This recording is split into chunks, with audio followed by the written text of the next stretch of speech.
नवरात्रि में अष्टमी और नवमी तिथि का विशेष महत्व है और इन्हीं दिनों में कन्या पूजन या कन्या भोजन कराया जाता है। ये रही अष्टमी और नवमी के महत्व और कन्या पूजन से जुड़ी जानकारी। अष्टमी और नवमी तिथि का महत्व, सिग्निफिकेंस ऑफ अष्टमी एंड नवमी। नवरात्रि के 9 दिन मां दुर्गा के 9 स्वरूपों को समर्पित हैं और अष्टमी व नवमी इन उत्सवों का समापन करती हैं। तिथि, देवी का स्वरूप, धार्मिक महत्व, महाअष्टमी, महाअष्टमी, मां महागौरी। इस दिन मां दुर्गा ने महिषासुर का वध किया था, इसलिए ये बुराई पर अच्छाई की विजय का प्रतीक है। भक्त इस दिन अपनी तपस्या पूरी कर सिद्धि और सुख समृद्धि की कामना करते हैं। इसे दुर्गा अष्टमी भी कहते हैं। महानवमी, मां सिद्धिदात्री। यह 9 देवियों में अंतिम है जो सभी प्रकार की सिद्धियां, ऑलमाइटी पावर्स प्रदान करती हैं। इस दिन नवरात्रि का समापन होता है और अगले दिन विजयादशमी या दशहरा मनाया जाता है। कई स्थानों पर नवमी के दिन हवन और नवरात्रि पारण व्रत खोलना किया जाता है। कन्या भोजन, कन्या पूजन का महत्व, सिग्निफिकेंस ऑफ कन्या पूजन।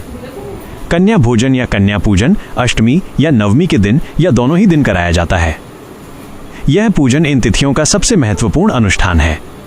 कन्या पूजन क्यों? वाय कन्या पूजन? शक्ति का स्वरूप। हिंदू धर्म में कन्याओं को देवी दुर्गा का साक्षात स्वरूप माना जाता है, जिन्हें कुमारी या कन्या कहा जाता है।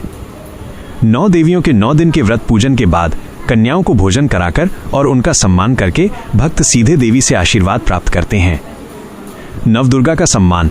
9 कन्याएं मां दुर्गा के 9 रूपों को दर्शाती हैं, इसलिए उनका विधिवत पूजन, उनके चरण धोना और उन्हें भोजन व दक्षिणा देना देवी के प्रति सच्ची श्रद्धा व्यक्त करने का तरीका है। शुभाशीष। ये माना जाता है कि कन्याओं को भोजन कराने और उनकी सेवा करने से व्रत का पूर्ण फल मिलता है तथा सुख, समृद्धि और सौभाग्य की प्राप्ति होती है। कितनी कन्याओं को भोजन कराएं? How many girls should be fed?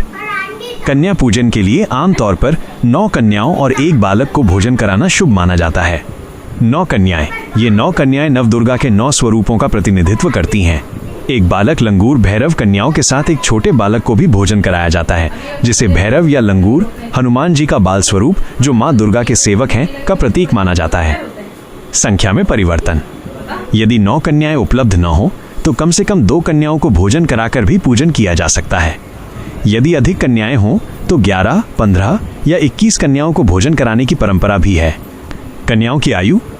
कन्याओं की आयु 2 वर्ष से 10 वर्ष के बीच होनी चाहिए, क्योंकि इस आयु वर्ग की कन्याओं को ही देवी का कुमारी स्वरूप माना जाता है। परंपरागत रूप से कन्याओं को पूरी, हलवा और चना का भोग लगाया जाता है।